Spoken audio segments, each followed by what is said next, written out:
Assalamualaikum warahmatullahi wabarakatuh. Salam sejahtera bagi kita semua. Halo, apa kabar semua? Mudah-mudahan baik semua ya. Pada video kali ini saya akan menyampaikan mata kuliah pemrograman berorientasi objek. Jadi biasanya saya menyampaikan materi di kelas ya. Tapi kali ini saya memberikan materi dalam bentuk video yang saya upload di channel YouTube saya. Dikarenakan ada sesuatu dan lain hal. Jadi, untuk materi kali ini saya akan membahas dan menjelaskan dasar-dasar pemrograman Java. Jadi, mahasiswa dan mahasiswi sekalian, silahkan simak video ini dengan serius ya, agar materinya bisa tersampaikan dengan baik ke kalian. Oke, jadi yang pertama itu kita akan bahas tentang komentar. Jadi di setiap bahasa pemrograman, biasanya itu pasti ada yang namanya komentar. Ya, jadi komentar itu adalah catatan yang ditulis pada kode program dengan tujuan sebagai bahan dokumentasi. Nah, teks ini bukan sebagai program dan tidak akan mempengaruhi jalannya program. Jadi kita buat komentar di dalam program Java itu tidak akan mempengaruhi kode programnya karena tidak dieksekusi oleh si compilernya. Nah, Java mendukung 3 jenis komentar, yaitu C++ style, ya komentar satu baris, C style, komentar beberapa baris, dan Javadoc style, komentar khusus. Untuk C++ style, komentar satu baris, dia menggunakan double slash untuk membuat komentarnya dan tidak akan dieksekusi oleh si compiler atau program Java-nya. Style yang kedua, komentar beberapa baris ya. C style, komentar beberapa baris, dia menggunakan slash diikuti bintang dan di akhir diikuti bintang slash. Jadi mau dia 10 baris pun kalau dia diawali oleh slash bintang, maka ke bawahnya ini akan dianggap komentar. Ya, akan dianggap komentar sampai ditemukannya atau kita tuliskan bintang slash. Jadi semua teks yang berada di antara tanda tersebut akan dianggap sebagai komentar. Nah, yang ketiga itu Javadoc style komentar khusus, di mana dia menggunakan simbol slash bintang-bintang. Jadi dia menggunakan slash bintang-bintang, kemudian bintang slash diakhiri. Nah, komentar Javadoc ini khusus digunakan untuk membangkitkan dokumentasi HTML untuk program Java. Ya, Anda dapat menciptakan komentar Javadoc dengan memulai baris dengan slash bintang-bintang dan diakhiri dengan bintang slash. Seperti komentar C-style, ini juga dapat menjangkau beberapa baris. Ya, dan ini juga dapat terdiri atas tik-tik yang menambahkan lebih banyak informasi pada komentar Anda. Jadi ini komentar Javadoc style ini dia biasanya dibuat atau digunakan untuk memberikan komentar khusus seperti author, kemudian version, ya seperti yang tertulis di depan ya. Jadi dia untuk mengenerating HTML dokumen. Dan ini tidak akan dieksekusi juga oleh si compilernya karena ini dianggap sebagai komentar untuk dokumentasi. Oke, kita masuk ke praktiknya ya. Sekarang kita buat praktik program untuk komentar. Jadi seperti yang di materi tadi, komentar itu terdiri atas 3 style ya. Yang pertama C++ style, yaitu yang satu baris, di mana menggunakan slash, double slash seperti ini. Ini adalah komentar satu baris C++ style. Ya, jadi kalau kita mau buat lebih dari satu baris, kita buat lagi di bawahnya seperti ini. Ini baris kedua. Dan ini juga ini baris ketiga. Semua baris tidak akan diproses oleh compiler. Ya, ini tidak akan diproses oleh compiler. Kalau mau lihat buktinya, kita coba jalankan. Kita buka control backtick untuk ini. Ini saya ganti menjadi command prompt. Ya, lebih nyaman pakai command prompt saya. Tinggal kita jalankan aja. Javac komentar .java and Java komentar.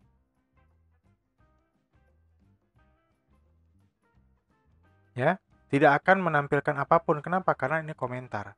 Nah, jika saya tambahkan di sini satu buah statement system out println, ini bukan komentar. Oke, kita coba jalankan nih, kita simpan terlebih dahulu. Oke, kita coba jalankan, compile dan jalankan. Nah, baru dia ini di compile. Ada hasilnya. Kenapa? Karena yang di sini ya, ini ada statement yang bisa di eksekusinya. Oke, untuk contoh yang kedua, style yang kedua, ini menggunakan format C style, yaitu garis miring atau slash bintang. Jadi langsung ya, kalau di Visual Studio Code, VS Code, ini langsung kita tinggal buat aja di sini. Nah, kita ikutin coba. Ini adalah komentar banyak baris C style. Ya. Ini baris kedua. Ini baris ketiga. Ya, semua baris pada komentar tidak akan diproses oleh compiler.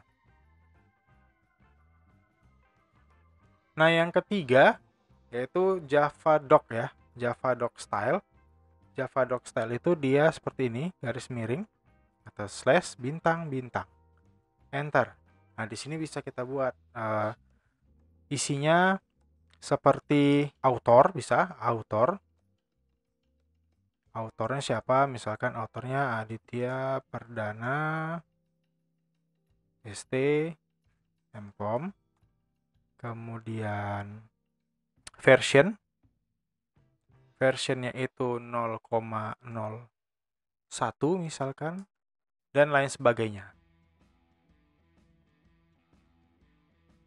Oke, jadi untuk kode programnya kira-kira seperti ini nih untuk komentar ya. Nah, kenapa butuh komentar? Misalkan seperti ini ya. Misalkan ada system out println. Nah, kita mau buat komentar di sebelahnya. Ya. Ini mencetak sebuah kalimat ke layar. Oke, jadi ini bisa ditulis sebagai dokumentasi atau memberikan penjelasan pada satu buah statement. Ini fungsinya untuk apa, ini fungsinya untuk apa gitu, kira-kira. Baik, selanjutnya kita akan bahas mengenai pernyataan dan blok. Ya, jadi pernyataan adalah satu atau lebih baris kode yang diakhiri dengan semikolon. Contohnya adalah sistem out println ini merupakan satu buah pernyataan.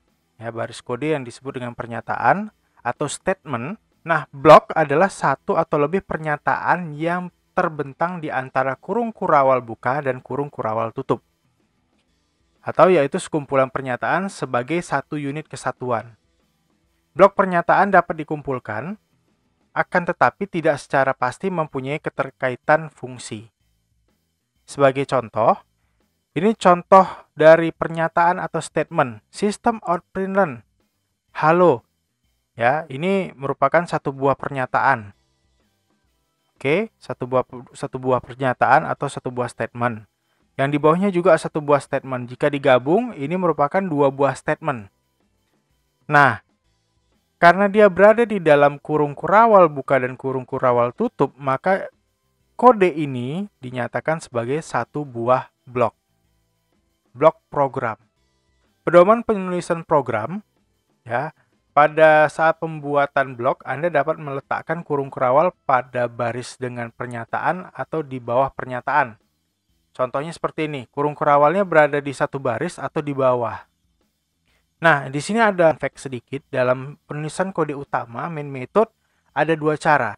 Pertama, public static void main string args kurung siku buka kurung siku tutup, atau public static void main string kurung siku buka dan kurung siku tutup args. Jadi mau kalian buat kurung sikunya ini di sebelah args atau di sebelah string, ini sama aja dia. Ini maksudnya apa? Menyatakan bahwa variabel atau parameter args ini bersifat string. Dan ini memang bawaan dari Java. Nggak bisa kalian ganti jadi integer, ini nggak bisa. Nah, selanjutnya kita bahas tentang Java Identifier. Java Identifier ini adalah suatu tanda yang mewakili nama-nama variabel, metode, kelas, dan sebagainya. Contoh hello, main, system out, dan lain-lain. Pendeklarasian Java adalah sensitive case. Sama seperti C, C++, identifier harus dimulai dengan salah satu huruf atau underscores atau tanda dolar. Huruf dapat berupa huruf besar maupun huruf kecil. Karakter berikutnya dapat menggunakan angka. Ingat ya, dimulainya harus menggunakan huruf atau underscores atau tanda dolar. Hurufnya boleh huruf besar atau huruf kecil, cuman karena kita tadi Java ini adalah sensitive case, maka huruf besar dan huruf kecil itu dipastikan berbeda. Dan karakter berikutnya boleh angka. Ya, semua bahasa pemrograman tidak boleh buat identifiernya ini, bisa untuk variabel, metode, dan lain sebagainya, itu tidak boleh dimulai dengan angka, harus dengan huruf atau underscores umumnya. Kalau tanda dolar itu biasanya Java, kemudian PHP ya. PHP itu membuat variabel itu dia menggunakan tanda dolar di awal. Nah, identifier tidak dapat menggunakan kata kunci atau keyword dalam Java seperti class, public, void, dan sebagainya. Untuk memberikan nama dari kelas Java, diberikan huruf kapital untuk huruf pertama pada nama kelas. Untuk nama metode dan variabel, huruf pertama dari kata harus dimulai dengan huruf kecil. Sebagai contoh, this is an example of class name. Jadi T-nya ini dia huruf besar kalau untuk class name, ya, nama kelasnya. This is an example of method name. Jadi untuk method, ya, metode itu T-nya itu huruf kecil atau dimulai dari huruf kecil. Untuk kelas dimulai dari menggunakan huruf besar. Nah, pada kasus untuk mengidentifikasi lebih dari satu kata, menggunakan huruf kapital untuk mengidentifikasikan awal dari kata kecuali kata pertama. Sebagai contoh, char array, file, number, class name. Ya, hindari menggunakan underscore pada awal pengidentifikasian seperti underscore read atau underscore write. Walaupun boleh, tapi hindari sih. Kalau bisa nggak usah pakai underscore ya, langsung aja char array atau class name ya. Misalkan class name-nya itu hello world ya, hello world. Hanya huruf besar disambung aja sama world-nya. Sampai sini kira-kira paham ya? Oke, selanjutnya kita bahas mengenai identifier. Jadi pada identifier ini tadi sudah kita bahas teorinya bahwa untuk membuat suatu identifier baik itu variabel, metode, kelas, dan lain sebagainya itu dia harus dimulai dengan huruf atau underscores atau tanda dolar. Nah, umumnya kita membuat variabel itu menggunakan huruf di awal ya. Misalkan saya mau buat satu buah variabel dengan tipe data integer ya, integer, int. Saya buat aja di sini namanya nilai bilangan bulat. Ya, kira-kira seperti ini, titik koma. Nah, ini saya buat di awal itu huruf kecil. Nah, perlu bisa kalian perhatikan lagi untuk penulisan identifier kelas. Ya, di sini saya tulis menggunakan huruf besar, ya, di awal. Nah, di sini baru bisa kita gunakan. nilai bilangan bulat sama dengan 10. Sistem out println nilai sama dengan tanda plus di sini nilai bilangan bulat titik koma. Ya, simpan, kemudian kita coba jalankan.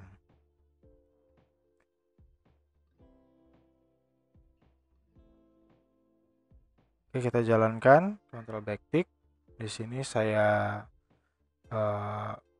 ketikkan javac, kemudian identifier.java dan Java identifier.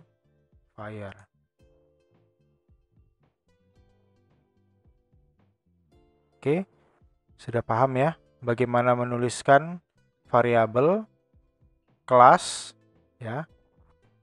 Nanti kalau kita sudah masuk ke object oriented programming-nya, kita akan bahas tentang metode. Bagaimana sih buat metode itu? Bagaimana membuat kelasnya? Oke, kita lanjut lagi. Nah, selanjutnya ini kita bahas tentang keyword. Jadi keyword itu adalah pengidentifikasian yang telah dipesan untuk diidentifikasi sebelumnya oleh Java untuk tujuan tertentu. Anda tidak dapat menggunakan keyword sebagai nama variabel, nama kelas, maupun nama metode. Berikut ini adalah daftar dari kata kunci atau keyword dalam Java. Jadi di sini ada keyword ya, keyword dari Java, ada abstract, ada assert, ada boolean, ada break, byte, case, catch, char, class, cons, dan seterusnya ya sampai while.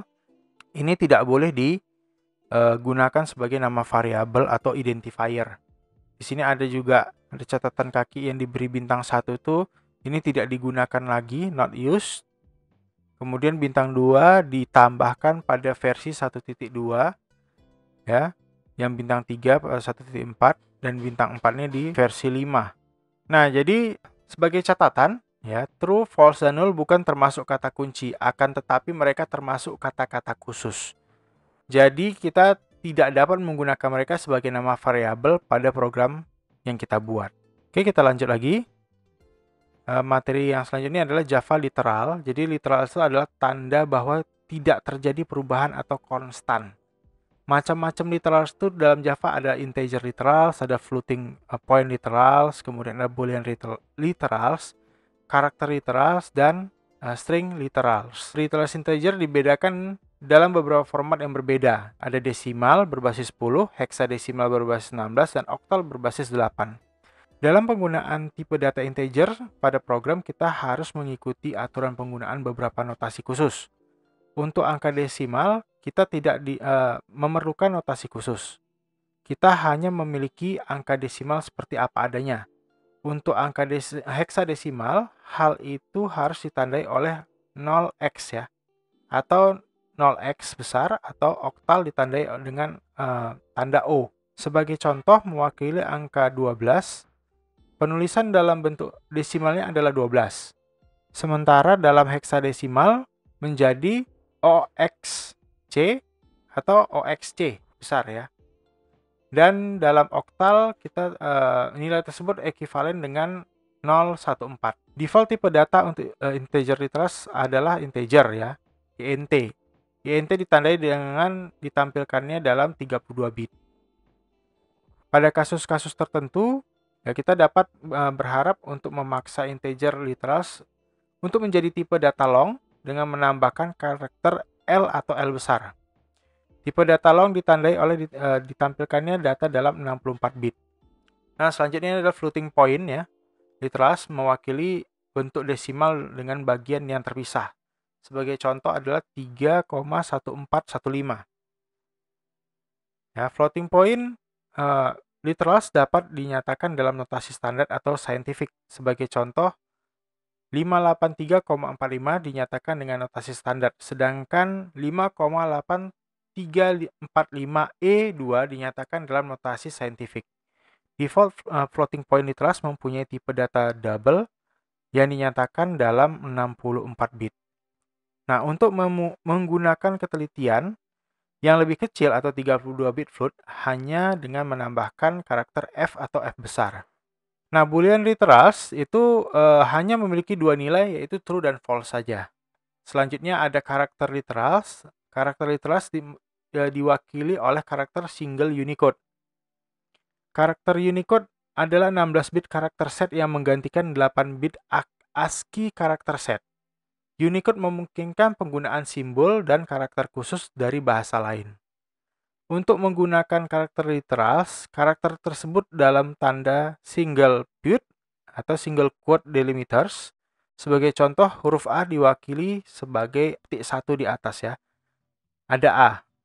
Jadi petik 1, A, petik 1. Nah, untuk menggunakan karakter khusus seperti karakter baris baru, backslash digunakan diikuti dengan karakter kode.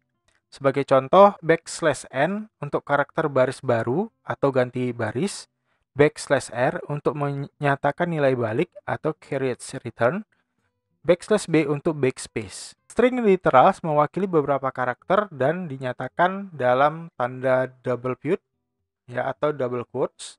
Sebagai contoh, string literals adalah hello world ya, diapit oleh tanda petik 2 ya. Double quote petik 2.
Yaitu tipe data. Jadi tipe data itu ada tipe data primitif ya. Dalam bahasa pemrograman Java mendefinisikan 8 tipe data primitif.